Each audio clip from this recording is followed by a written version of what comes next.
BISHNUPUR district ke PHOUGAKCHAO IKHAI AWANG da Meitei Naha Amana Challaiba dairy farm ke Maong-Matou Ubada Nigeria dagi dairy farming ga mari LEINANA study tour LAKPA team ama Pumngak Ngakkhre Nigeria ge team ase haukiba tang tara nithoi dagi India da study tour ama lakhibane tour asigi maru oiba pandam de matau karamna India na afaba makhal ge sangom puthokpa ngamlibano haibagi matangda study tauba lakpane khongcheda sida India ge tongan ba state leiba achauba dairy farm sing da chatna anoba wakhalun kaya tansin ke tour asida Nigeria ge veterinary director deputy director program officer amadi Nigeria ge private dairy farm ge official kaya na saru yari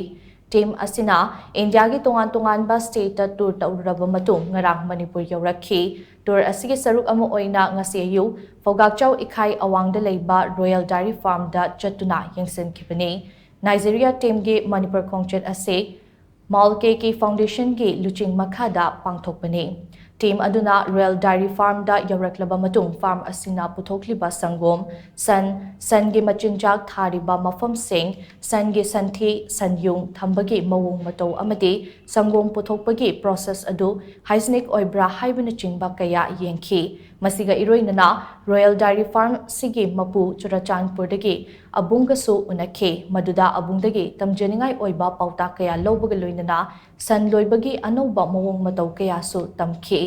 Manipurda sumna lanai miyoi amana achauba dairy farm ama chalairamba thengnabada Nigeria ge team ado angakpa oikhi Manipur ge hosik oiriba irang asina maram oiraga red zone manakta leiba dairy farm ase chalairamba ge fibam amade sangom hygienic oina puthoklamba asida Royal Dairy Farm ge mapu abungbu awangba thakta thangalamkhi ngasigi khongchet aduga mari leinana Maong-Matou Foundation Manipur ge head of the project oiribi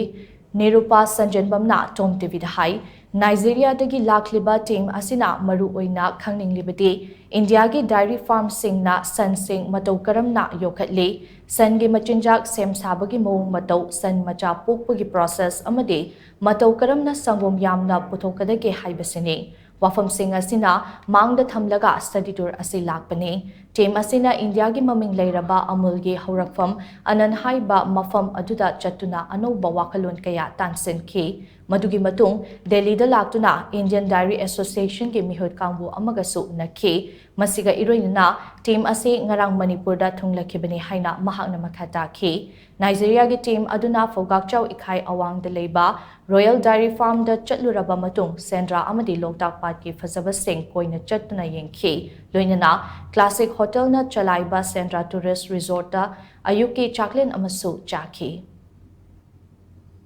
India dairy production combined cattle combined clear study Anand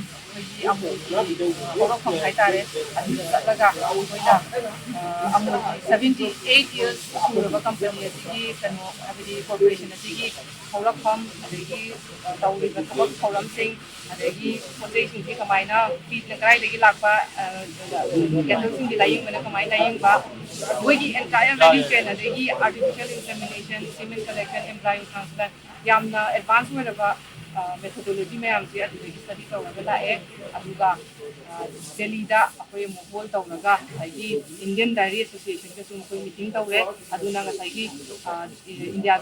Dairy movement study minare aduga Manipur na akoigi yamna nauna dairy sector da khong thangda leiba state ama oina leidiba value chain asi desidagi tambalak bani haitare tikna kamaina tawgani haibuduna Manipur da tambani